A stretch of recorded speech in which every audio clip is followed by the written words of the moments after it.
진짜 희망이 있습니다 라는 제목으로 오늘 말씀을 함께 나누겠습니다. 여러분 혹시 유앙겔리온이라는 말을 들어본 적이 있나요? 유앙겔리온은 헬라어입니다. 그것은 good news, 좋은 소식이라는 문자적인 의미가 있습니다.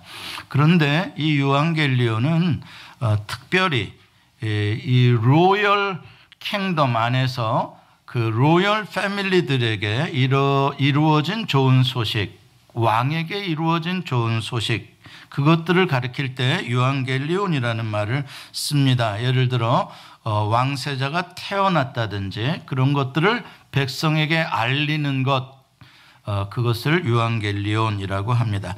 그런데 흥미로운 것은 사도 바울이 예수님의 복음을 세상에 소개할 때 그렇게 황제의 소식을 소개하던 유앙겔리온이라는 특별한 단어를 그대로 사용하고 있다는 것입니다.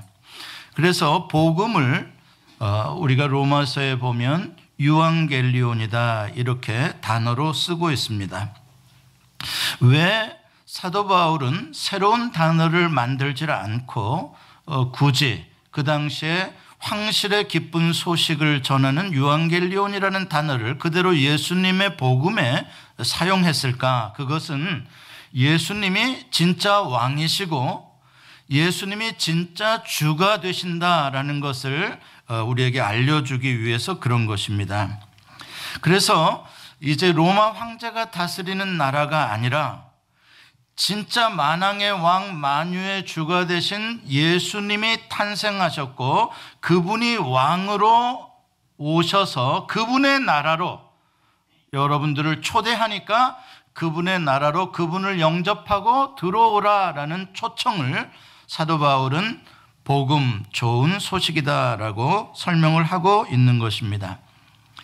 여러분들은 구원에 대해서 어떤 해석을 할지 모르겠습니다. 다양한 의미로 해석할 수 있습니다. 죽어서 천당 가는 것, 그것도 복음이고 구원입니다.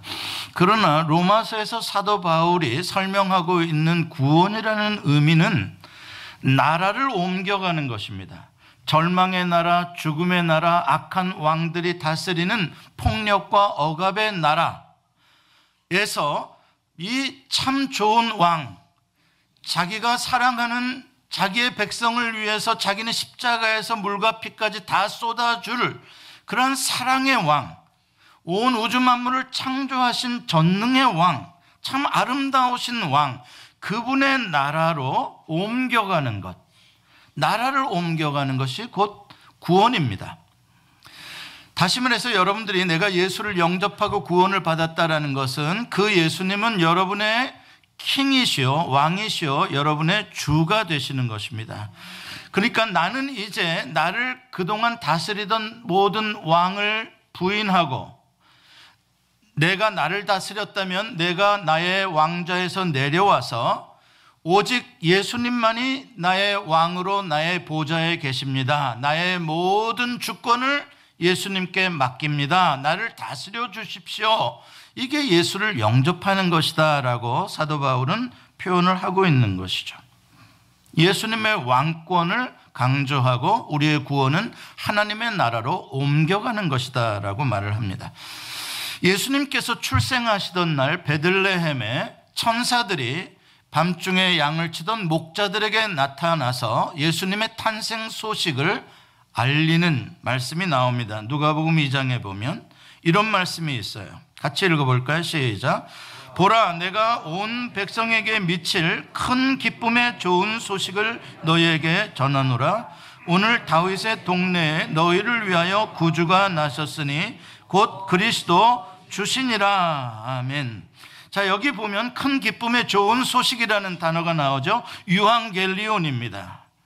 바로 아주 위대한 왕이 태어났다라는 소식입니다. 그걸 표현하고 있는 내용이 바로 구주가 나셨다, 곧 그리스도 주시다 이렇게 표현하고 있어요. 그리스도라는 말이 기름 부음을 받은 왕을 뜻하는 말입니다. 메시아, 왕이 나셨다. 그분은 또한 세이비어, 구세주가 되시고 진짜 만유의 주, 로드 오브 로스가 되신다라고 말하고 있어요.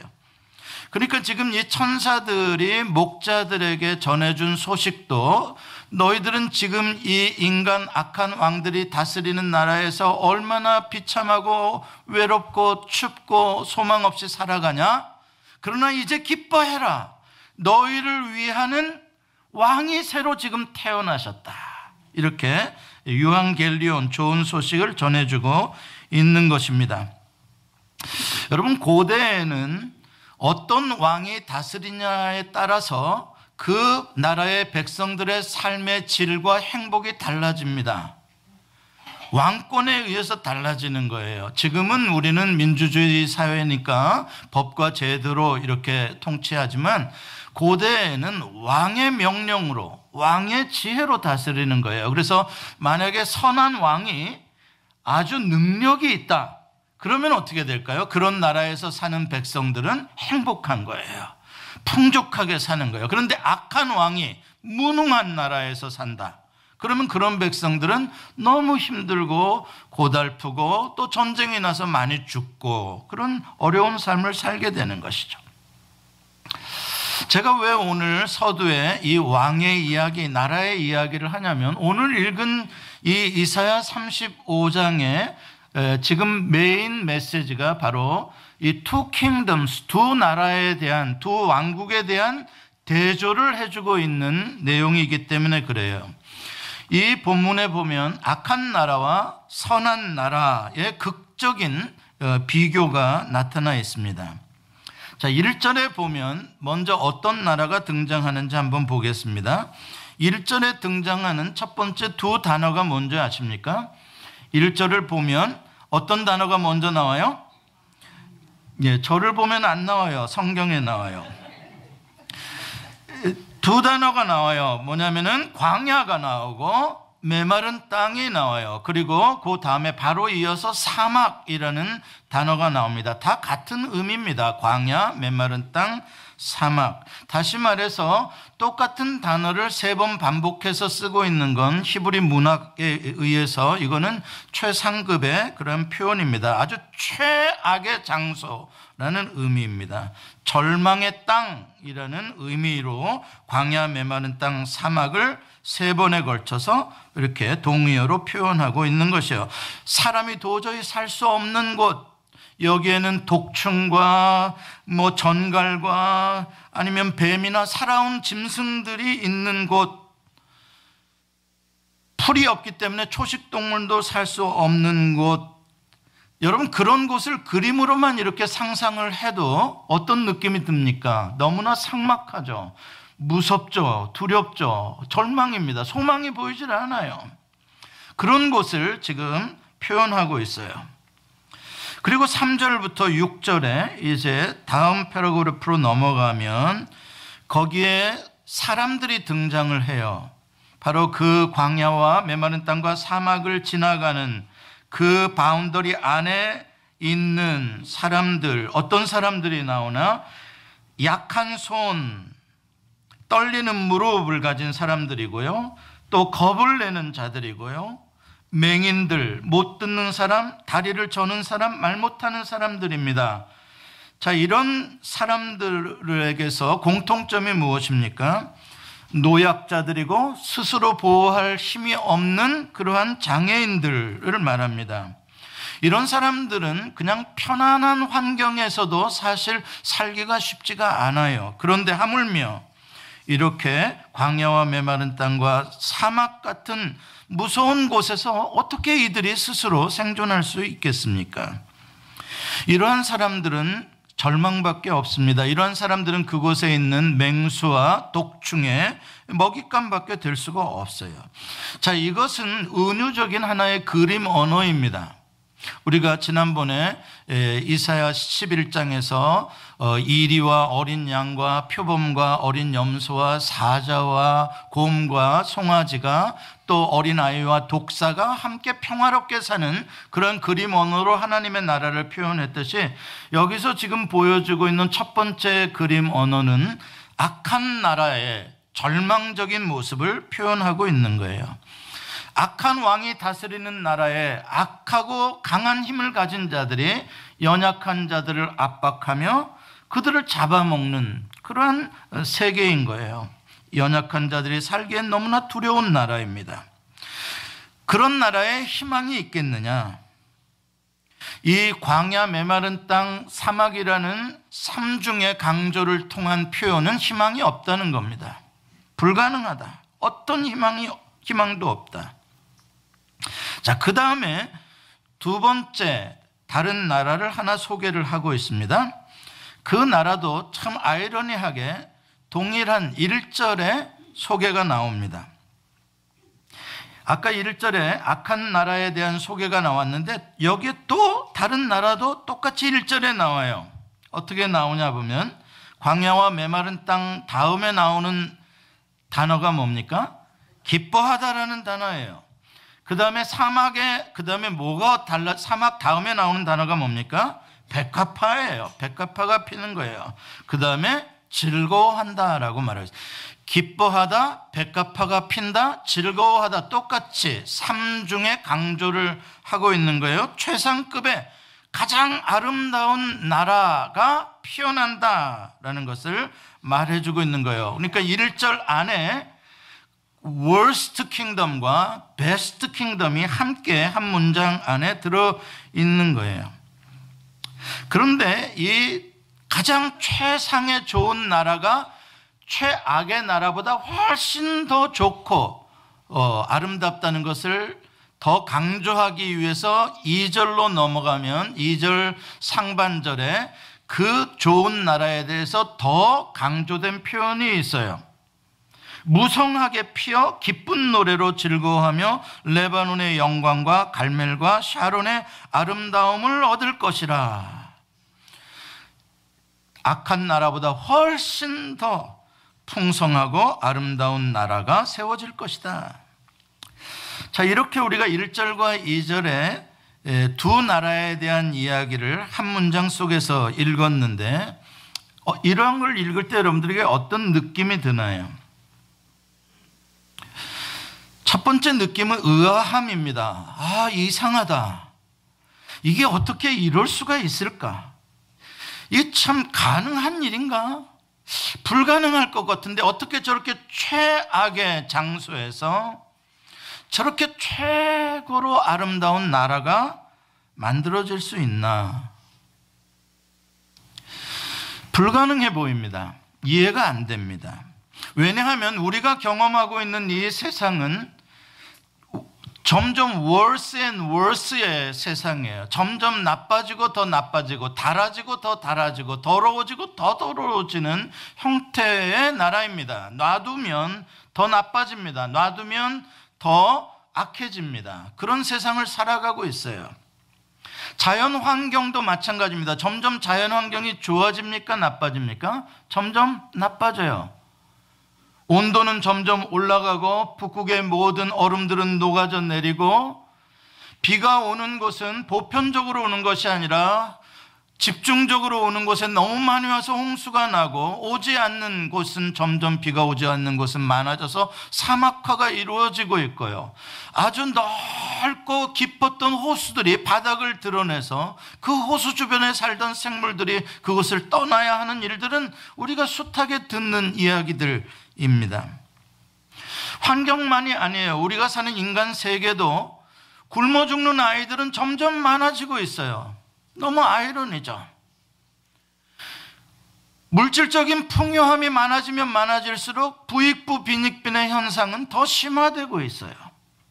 여기저기서 총을 쏘고 사람들이 무고하게 죽어가고 있어요. 사람들이 미쳐가고 있어요. 두려워해요. 앞으로 시큐리티 컴퍼니들은 잘 될 겁니다. 더 시큐리티는 위협을 받고 있어요. 언제 여러분들의 집에 도둑이 들어올지, 아마 여러분 집 옆집이나 앞집에 도둑 맞았다는 사람들 이 자리에도 여럿 있을 거예요. 여러분 자신의 집에 유리창을 깨고 들어온 도둑들도 있을 것이고요. 내버려 두면 뭐 하나 저절로 좋아지는 게 없는 세상입니다. 점점 나빠지죠. 이런 세상에 이미 나빠질 대로 나빠져서 더 이상 희망이란 하나도 찾아볼 수 없는 광야 메마른 땅 사막이 어떻게 바뀌어서 어떻게 저렇게 최고로 좋은 천국이 될 수가 있겠느냐? 이거는 우리에게 질문을 던지게 하는 거예요. How? 어떻게? 이 질문에 대한 해답이 2절 후반절에 나옵니다. 2절 후반절에 보면 그것들이 여호와의 영광 곧 우리 하나님의 아름다움을 보리로다. 이 무슨 말입니까?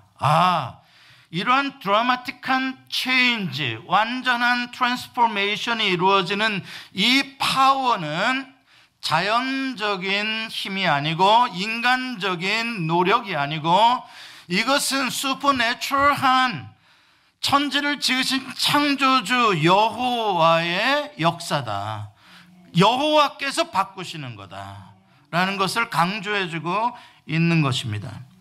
그곳에 가장 worst place에 하나님이 여호와가 임재하셔서 일하기 시작하면 아름다운 것이 나오게 되는 것이고, 여호와께서 왕으로 통치하시기 시작하시면 그 나라의 하나님의 아름다운 질서와 건강과 부요함의 샬롬으로 바뀌어진다는 거예요. 하나님의 통치의 결과를 말해주고 있는 것입니다. 하나님이 다스리니까 악한 나라는 사라지고 하나님의 나라로, 아름다운 나라로 완전히 뒤집어졌다는 거예요. 여러분, 이런 말은 누가 하느냐가 중요합니다. 제가 만약에 여러분의 인생을 제가 바꿔드리겠습니다 그러면 너나 잘하세요 그럴 겁니다. 무슨 말씀인지 아세요? 그럴 능력이, 여러분의 인생을 바꿔줄 능력이 저에게 뭐가 있겠습니까? 안 믿어지는 거죠.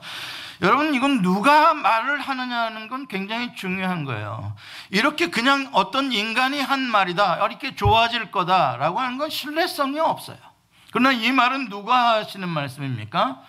여호와 하나님이 하시는 말씀이에요. 믿을만 합니까? 안 합니까? 왜 믿을만 합니까? 여호와 하나님은, 여러분, 여호와 하나님의 이력서를 읽어보셨죠? 여호와 하나님의 이력서를 읽어보면요, 제일 첫 번째 여호와 하나님의 이력서에 나는 천지를 창조했다. 세상에 그런 이력서를 쓴 사람은, 인간은 아무도 없습니다. 나는 예수다라고 쓴 사람까지는 있어도 나는 창조주 하나님이다라고 쓴 사람은 아직 없어요. 왜냐하면 창조주 하나님이 천지를 만드실 때 인간을 안 만드셔서 그런 거예요. 그때 인간을 먼저 만들었더라면 인간 중에 어떤 놈은 틀림없이 내가 천지를 창조했다 할 놈이 있을 겁니다. 그래서 하나님이 6일째 인간을 만드신 거예요. 왜냐하면 그것에 대해서만큼은 하나님께 도전하지 못하도록 하나님만이 유일하게 천지를 창조하신 분이시다라고 하나님의 이력서에 나와 있어요. 그 하나님의 바라의 창조라는 건 무에서 유를 창조하시는 창조예요. 빅뱅이 아니에요. 아무것도 없는 데서 우주를 만드시는 창조예요. 뿐만 아니라 흑암과 이 공허와 혼돈과 깊음과 또한 바다의 모든 그 불안전함들, 불안정함들, 이런 걸 하나님이 다 덮으시고 주의 영으로, 하나님의 말씀으로 명령하시니까 질서와 조화와 아름다움의 세계로 다 바뀌어진 거예요. 이게 하나님이세요. 여러분, 그 하나님은 태초의 하나님이나 지금의 하나님이나 동일하시죠? 하나님은 나이를 잡수셔요, 안 잡수셔요?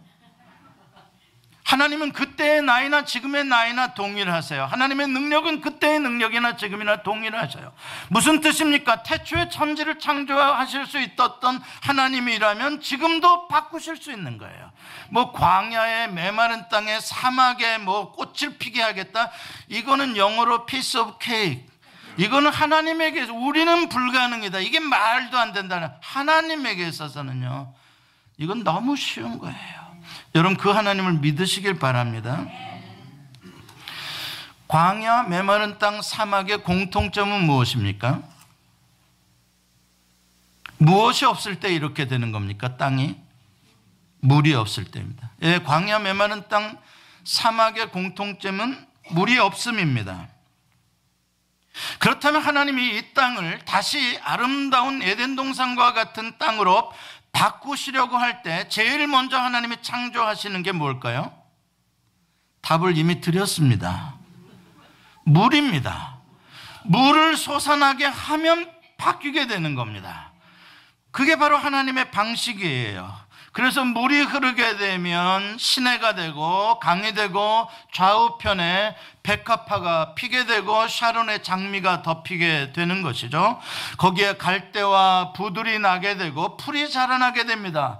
초식 동물들이 오게 돼요. 아름다운 땅으로, 부유한 땅으로, 물이 솟아남으로 다 바뀌어지는 것입니다. 뿐만 아니라 아직까지 이곳에는 맹수들이 있잖아요. 근데 하나님께서 공의의 심판을 내려서 그동안 연약한 자들을 잡아먹던 이 맹수들을 보복해 주시겠다라고 말씀합니다. 그래서 더 이상 연약한 자들을 잡아먹지 못하도록 그들의 입을 제어하십니다. 하나님께서 가까이 오지 못하게 막습니다. 그리고 연약했던 사람들, 병들었던 사람들을 다 고쳐주십니다. 하나님이 연약했던 손과 연약했던 무릎을 강하게 굳세게 해줍니다. 또 마음에 겁이 나고 두려워하던 사람들의 마음을 아주 굳건하게 세워주십니다. 맹인의 눈이 밝아지게 하시고 못 듣는 자의 귀가 열리게 하시고 저는 자가 사슴같이 뛰게 만들어주신다고 말씀합니다. 이제 말도 못하던 자는 혀가 풀려서 노래를 하게 될 것이라고 말씀합니다. 예, 여호와 라파의 하나님, 하나님은 치료의 하나님, 창조의 하나님이시기 때문에 그 하나님이 왕으로 다스리시고 하나님의 말씀이 선포되는 곳에 치료는 물론요, 죽은 자까지 살아나는 것입니다. 나사로야 나오너라, 죽은 자, 냄새나는 자까지도 일어나 살아나는 나라가 그 광야와 메마른 땅과 사막 안에서 펼쳐지게 되는 것이죠. 자, 여기서 우리는 이제 한 단계 조금 더 깊이 오늘의 본문의 말씀이 우리에게 주는 영적인 신학적인 의미를 좀 생각해 봐야 되겠습니다. 과연 하나님께서 이러한 놀라운 변화를 언제 어떠한 방식으로 일으켜 주실 것인가에 대한 내용입니다. 어떻게 이렇게 언제 바뀌는가? 놀라운 역사가 일어나는가? 자, 5절과 6절에 보면 그때라는 단어가 맨 처음 등장합니다. 5절에도 그때, 6절에도 그때 나옵니다. 그때가 과연 언제일까? 언제 그렇게 변한다는 말인가? 그때에 대한 힌트를 주는 단어는 8절, 9절, 10절에 보면은 두 단어가 세 번에 걸쳐 나옵니다. 어떤 단어가 나오나요? 8절부터 10절까지 구속이라는 단어가 나오죠. 구속함을 두 번 나옵니다. 속량이라는 단어가 나옵니다. 다 같은 의미입니다. 속량과 구속이 이루어지는 때가 바로 그때입니다. 속량과 구속이라는 건 redemption입니다. 대신 값주고 사는 것, 노예를 대신 값주고 풀어주는 것, 이걸 다 구속, 속량이라고 하는 것이죠. 예를 들면 하나님께서 이스라엘 백성의 나라를 회복하실 때 출애굽에 10번째 재앙을 베푸셨습니다. 10번째 재앙이 뭐였습니까? 초태생들, 장자를 죽이는, 애굽의 장자를 죽이는 재앙이었습니다. 그때 이스라엘의 초태생들과 장자는 구원을 얻었습니다. 어떻게 얻었죠? 예, 어린 양의 피를 문설주와 임방에 바름으로써 그들의 초태생과 장자들은 속량함을 얻은 것입니다. 그러면 누가 그 죽음의 값을 대신 지불한 것입니까? 어린 양이 지불한 것입니다. 그 사건으로 말미암아 하나님의 나라가 이제 탄생하게 되어지는 결정적인 사건이 되는 것입니다. 그래서 이 백성은, 이스라엘의 백성은 하나님께서 피로 값주고 사신 하나님의 소유, 하나님의 백성이 된 것이죠. 자, 그렇다면 이제 여기서 우리가 힌트를 얻었습니다. 하나님께서 생각하시는 그때, 이 종말론적인 그때라는 것은 온 인류의 죄악의 죄값을 하나님께서 다 치르시고 모든 인류를, 인간을 다시 하나님의 백성으로 만드시고자 하는 새로운 세계를 창조하시고자 하는 그러한 계획입니다. 우리는 여기서 금방 이것은 어린 양으로 오신 예수 그리스도를 예언하고 있는, 상징하고 있는 말씀이구나라는 것을 알 수가 있습니다. 예수 그리스도께서 하나님 제2위의 성자께서 인간의 몸을 입고 이 땅에 오셔서 회개하라 천국이 가까웠느니라 하나님의 나라를 선포하시고, 예수님 자신이 대속의 제물이 리뎀션의 값을 예수님이 십자가에서 치러 주심으로 말미암아 만들어지는 세계, 바로 그것을 오늘 본문이 이야기하고 있는 것입니다. 그 예수님에 대해서 사도 요한은 이렇게 증언합니다. 말씀이 육신이 되어 우리 가운데 거하심에 우리가 보니 하나님의 영광이 가득한 충만한 분이다 라고 이야기를 합니다. 말씀이 육신이 되어 우리 가운데 거하시는 분이다. 왜 사도 요한은 요한복음의 1장에서부터 태초에 말씀이 계시니라, 그 말씀이 하나님과 함께 계셨으니 그 말씀이 하나님이시니라 라고 시작될까? 마치 천지창조의 첫 번째 창세기의 1장 1절에 태초에 하나님이 천지를 창조하시니라 라는 것과 비슷한 표현을 왜 예수님을 소개할 때 사도 요한은 하고 있는 걸까? 그것은 바로 예수님이 태초에 온 우주를 창조하신 창조주이시며, 동시에 그분이 인간의 몸을 입고 이 땅에 오셔서 다시 한번 뉴 크리에이션, 리크리에이션을, 재창조를, 새 창조를 하시기 위하여 오신 주인공이시다라는 것을 강조하기 위한 표현입니다. 그리고 태초에 말씀으로 천지를 창조하셨듯이 그 말씀이 육신을 입고 오셨기 때문에 예수님께서 이 땅에 오셔서 외치시는 모든 말씀은 새로운 세계를 창조하는 능력이시다라는 걸 강조하고 있는 것이죠. 그래서 예수님이 하시는 말씀을 아멘으로 영접을 하게 되는 사람마다, 예수님의 말씀이 받아들여지는 곳마다 하나님의 나라가 세워지는 것입니다. 하나님의 나라는 여기 있다 저기 있다 할 수 없고 너희 안에 있느니라 라고 할 때, 그 하나님의 나라는 예수님이 선포하시는 유앙겔리온의 복음, 하나님이 영원한 왕이심의 복음을 받아들이고 그 하나님을 왕으로 영접하는 사람의 심령 속에 하나님의 나라가 이미 세워지는 것이고, 그러한 사람들의 모임의 공동체 속에 하나님의 나라가 세워지는 것입니다. 니고데모가 밤중에 예수님을 찾아옵니다. 내가 어떻게 해야, 우리가 어떻게 해야 하나님의 나라에 들어갈 수가 있겠습니까? 행위로서 들어가는 나라에 대한 질문을 합니다. 그랬더니 예수님께서 그게 아니라, 하나님의 나라는 네가 착한 행동을 한다고 들어갈 수 있는 나라가 아니라, 그 나라에 들어가려면 거듭나야 한다. 본 어게인을 해야 된다. 그럼 완전히 이전의 존재와는 전혀 다른 존재예요. 조금 우리가 옛날보다 좀 임프루브 돼서 하나님의 나라에 들어가는 게 아니에요. 옛날에 좀 아팠던 게 리페어 돼가지고 뭐 좀 힐링이 돼서 들어가는 나라가 아니에요. 완전히 다른 존재예요. 본 어게인이에요. 이전의 존재와는 완전히 다른 존재가 되어야 하나님의 나라에 들어갈 수 있다. 그래서 거듭나야 한다라고. 그 말을 니고데모가 이해를 할 수가 없는 거예요. 내가 다 큰 사람인데 어떻게 어머니 뱃속에 들어갔다 다시 나올 수 있겠습니까? 그랬더니 예수님께서 뭐라고 말씀하세요? 진실로 진실로 내게 이르노니 사람이 물과 성령으로 나지 아니하면 하나님 나라에 들어갈 수 없느니라. 어떻게 거듭날 수 있다고요? 물과 성령으로만 거듭날 수 있다고 말씀하세요. 야, 이게 뭐냐 이제. 물은 뭐냐, 성령은 뭐 많이 알 것 같은데, 물은 말씀이에요.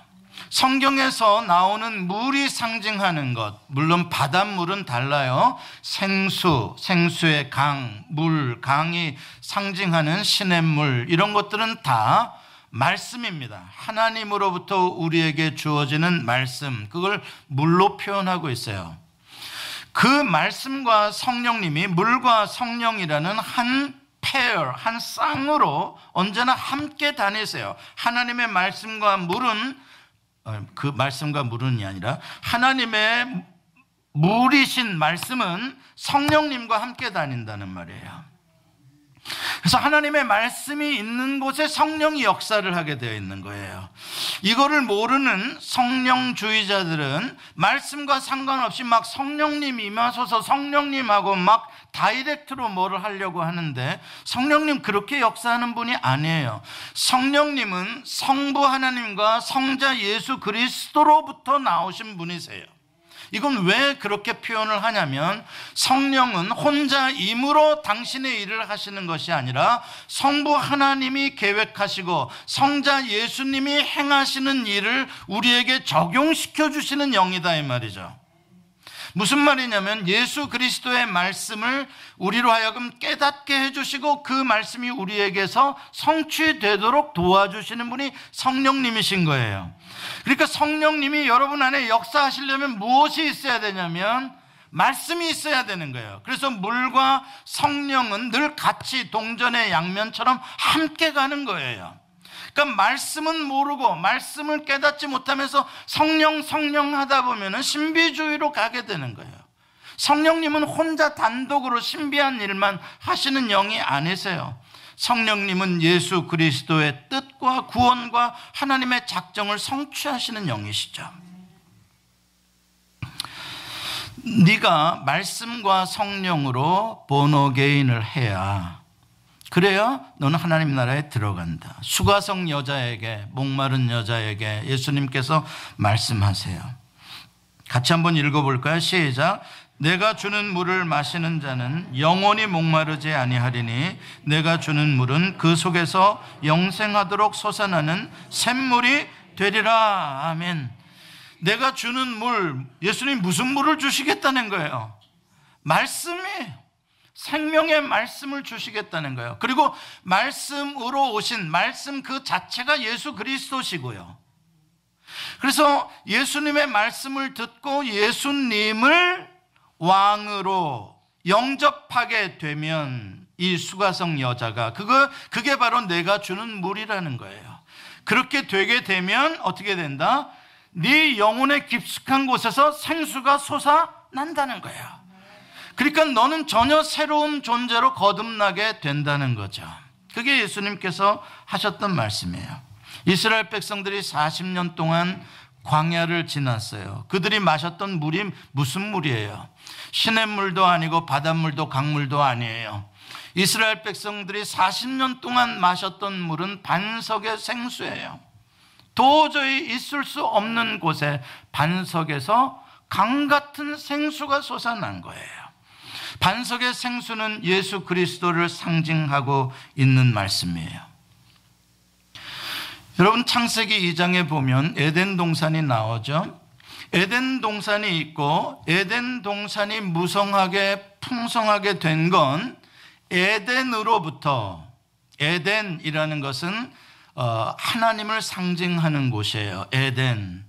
에덴으로부터 강물이 흘러 들어와서 에덴 동산을 둘러 돌아 적시고 4개의 강줄기가 되어 세계로, 세상으로 흘러나간다. 그게 에덴 동산에 우리에게 보여주시는 그림이에요. 무슨 뜻이에요? 하나님으로부터 통치가, 하나님의 말씀의 통치가 에덴 동산 하나님의 나라를 적시고 그 말씀의 통치가 전 세계로 흘러가서 세계를 통치하신다 라는 그림인 거예요. 하나님의 왕국에 대한 그림인 거예요. 에스겔 47장에 보면 그 그림이 다시 영적으로 재해석되어져서 환상을 보게 돼요. 에스겔이 본 환상은 이미 물질적인 예루살렘 성전은 바벨론에 의해서 다 멸망되고 없을 때의 환상을 보게 돼요. 환상 중에 예루살렘 성전이 멋있게 다시 세워졌어요.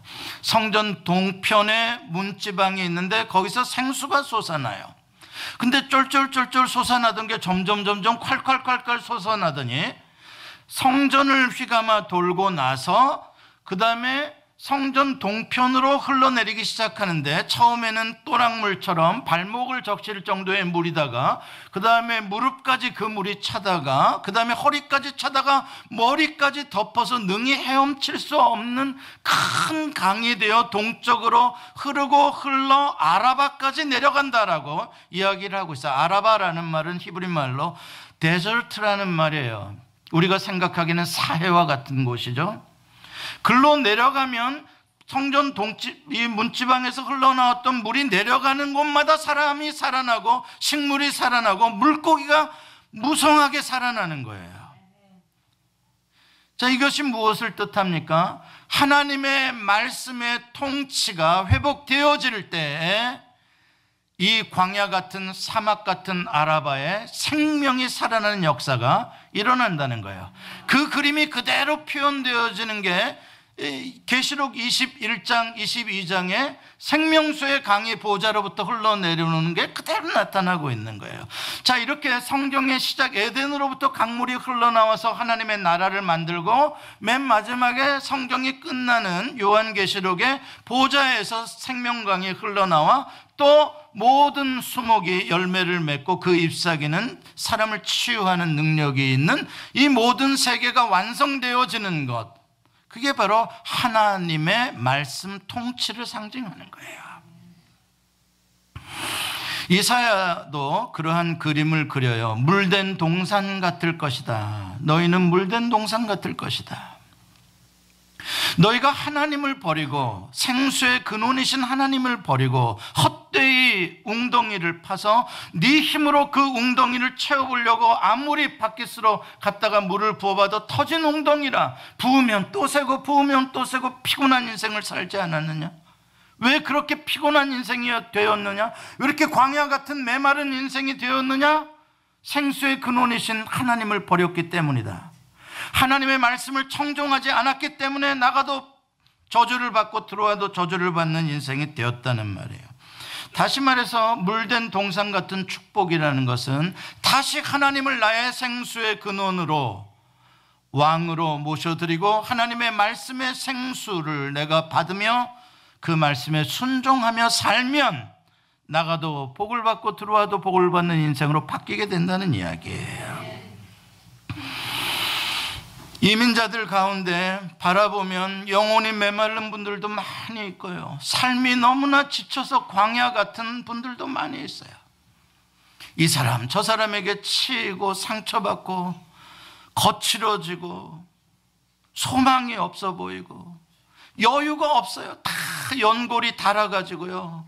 그냥 뼈 대 뼈가 부딪히니까 무슨 말 한마디만 들어도 상처가 되고 부딪히고 무슨 버퍼존, 세이프티존 같은 게 없어요. 뭔가가 쿠션이 없어요. 사람들의 삶에 그렇게 메말라져 있어요. 그 영혼만 메마른 게 아니라 마음만 메마른 게 아니라 그러다 보니까 나오는 게 신경질이고 짜증이고 삶이 거칠어지고 광야가 되는 거예요. 작년에는 광야였는데 올해는 마른 땅이었다가 내년에는 사막이고 또 광야로 갔다가 마른 땅 됐다가 사막. 언제 그 인생이 바뀔 거냐고요. 왜 그런 줄 아세요? 왕을 안 바꿨기 때문인 거예요. 내가 여전히 내 인생의 왕이고 내 생각대로 내 방식대로 하려고 하고 그러니까 계속 광야에서 메마른 땅에서 사막에서 왔다리 갔다리 하는 거예요. 여러분, 그러한 인생도 지금 바로 바뀌어질 수 있어요. 뭐만 바꾸면은요, 왕만 바꾸면은요. 주님이 초대하고 내가 너의 왕이 되어주기를 원한다. 내가 네 인생을 바꾸어주기를 원한다. 낙원으로 나는 바꾸어줄 수 있다. 오늘 그 초청이에요. 하나님의 말씀이 여러분들의 영혼에 흘러 들어가면 살아요. 거칠어진 마음 다 치유가 돼요. 감사가 나오고 기쁨이 나오고 소망이 나와요. 여러분, 이건 지연해서 하는 말이 아니에요. 그런 간증을 하는 사람은 수두룩해요. 예수 믿고 내 인생이 달라졌다. 전에는 나오는 게 짜증이었는데 내가 요새 찬송을 하고 있다. 뭐가 달라졌냐? 하나님의 말씀이 들어온 거예요. 여러분들의 가정, 부부관계의 어려움, 자녀의 어려움, 무슨 가족의 어려움, 하나님의 말씀이 들어와 보세요. 이상하게 기쁨이 넘치고요. 웃음소리가 나요. 희한하죠. 예, 하나님의 말씀은 희한합니다. 그런 능력이 있어요. 여러분들의 기업에, 사업체에 경기가 나빠서 사업이 안 돌아간다고요? 아니요. 거기에 하나님의 말씀, 하나님의 통치, 하나님의 지혜가 역사하면 아주 잘 돌아갑니다. 다 가능하다는 말이에요. 이제 광야, 메마른 땅, 사막에 악순환의 사이클을 끊어라 이 말이죠. 여호와를 왕으로 섬기고 모셔드리고 그 나라로 들어오시라는 거예요. 마른 뼈와 같던 인생들, 여호와의 말씀을 듣고 생기가 들어가면 여호와의 군대로 바뀌어지잖아요. 저는 이 이민사회에 우리 한인들에게 그런 역사가 일어나야 한다고 생각해요. 여러분, 우리는 이렇게 영혼이 말씀으로, 성령으로 born again이 돼야 하나님의 나라를 살아가는 백성이 돼야지 아메리카라는 이 땅에서의 드림은 헛것이다 이 말이에요. 희망이 없어요. 몇 년 전에 우리 교회가 월드비전과 연합을 해가지고 에티오피아에 그 우물을 파주는 그런 사역을 했어요. 여러분들 가운데 많은 분들이 참여해 주셔가지고 우리가 적지 않은 헌금을 했습니다. 그래서 다른 교회들과 연합을 해가지고 에티오피아의 두 마을에 우리가 우물을 파줬어요. 우물 하나 파주는 게 뭐 그렇게 대단하냐라고 생각할지 모르지만 그렇지 않아요. 한 마을에 우물을 파주게 되면 24시간 물이 계속 나와요. 시원한 생수, 깨끗한 생수가 나, 바로 마실 수 있는 생수가 안반수죠. 아주 깊이 뚫고 나오는 물이기 때문에요. 그렇게 되면 어떤 변화가 오는지 아세요? 우물을 파주게 되면 아이들이 학교를 가고요. 부녀자들이 물을 깨끗이 써서 위생적으로 이러한 빨래나 가재도구나 식기나 이런 것들을 하고요. 그리고 그 허들의 물로 채소를 텃밭에서 기르고요. 채소가 길러지면 닭을 기르게 되고요. 또 더 부산물이 많아지면 돼지도 기르게 되고요. 닭을 기르면 또 뭐가 나와요? 예, 알이 나와요. 그러면 알을 모아다가 장에 내다 팔면 현찰이라는 걸 만져보는 거예요. 만져보고 아이들은 어떻게 되냐? 하루에 4시간 이상 물통 가지고 물 길러 갔다가 오면 하루가 끝나는 아이들이에요. 근데 그 아이들이 물 길러 갈 필요가 없으니 아이들이 학교를 다니기 시작해요. 그 마을 가까운 곳에 몇 마을이 모여서 학교를 만들어요. 아이들이 학교를 가지고 다니고 글을 알게 되고 미래를 꿈꾸게 돼요. 그렇게 되면서 물이 있으니까 그 나라에 농사를 짓는 그런 기술자들이 와서 농사 짓는 법을 가르쳐 주기 시작해요. 밭농사, 좋은 작물들을 이렇게 심어라. 마늘 농사가 가능해지기 시작해요. 팔면 다 돈이 되는 거예요. 그 돈으로 그 태양광 패널을 사가지고요. 그 뜨겁던 태양이 다 에너지로 바뀌어요. 여러분, 그게 다 뭐로 시작됐다고요? 우물 하나 가지고 되는 거예요. 여러분, 그 천지가 개벽하는 역사, 하루아침에 그게 팍 바뀌는 건 아닐지 몰라도 우물 하나로부터 달라지더라는 거예요. 여러분, 이 자리에서 여기 말씀 듣고 있는 이 말씀 하나가 내 인생에 무슨 변화를 주겠냐고요? 아니에요. 여러분, 이 말씀이 그렇습니다. 하나님, 내 인생의 문제는 하나님의 말씀이 흘러 들어오지 않는 데서부터 내 인생에 문제가 있었군요. 이제 내가 목마른 사슴처럼 하나님의 말씀이 내 영혼으로 들어오기를 사모하며 우리 가정 속에 하나님의 말씀이 흐르기를 원하며 내가 가는 곳마다 하나님의 말씀을 순종하며 살기를 원합니다 라고 그 말씀을 영접하는 귀만 열리고 마음만 열리기 시작하면 오늘 이 한 번의 말씀은 여러분들의 인생을 바꿀 거예요. 저는 여러분들 이 말씀대로 오늘 살기를 소원하고 정말 내가 말씀을 먹기를 원한다는 걸로 변화되어서 다음 주에도 그 다음 주에도 정말 간절히 말씀을 사모하는 여러분들의 눈을 볼 수 있다면 저는 여러분들의 미래를 충분히 예언해 드릴 수 있어요. 여러분들은 잘 될 거예요. 말씀이 들어가서 잘못되는 일이 없어요. 반드시 역사하십니다. 그러나 말씀이 그냥 휙 마이동풍 되는 사람들, 휙 제가 확실히 예언해 드릴 수 있어요. 당신은 내년에도 또 메마른 땅이요, 내후년에는 사막이요, 그 다음에는 광야요. 예언해 드릴 수 있어요. 말씀이에요. 하나님의 통치예요. 이제는 헛쓰고 광야 맴돌지 마시기 바랍니다. 생수가 여러분들의 안에서, 하나님의 말씀의 생수가 솟아나시기를 축복합니다. 기도하시겠습니다.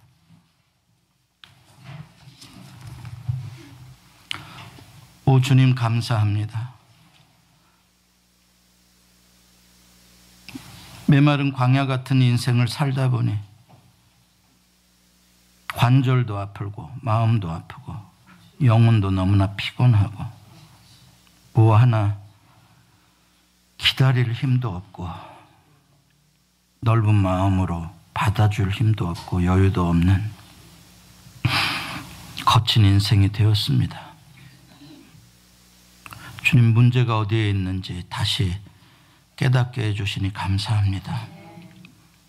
오 주여, 생수의 말씀으로 오신 예수님, 내 인생에도 흘러 들어와 주옵소서.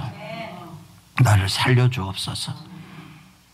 내 인생이 변화되기를 원합니다. 이제 좀 물이 넉넉하고 꽃이 피고 즐거운 웃음소리가 가득한 인생으로 변화되기를 원합니다. 성령님, 주의 말씀으로 내 인생을 바꾸어 주옵소서. 예수님의 이름으로 기도합니다. 아멘.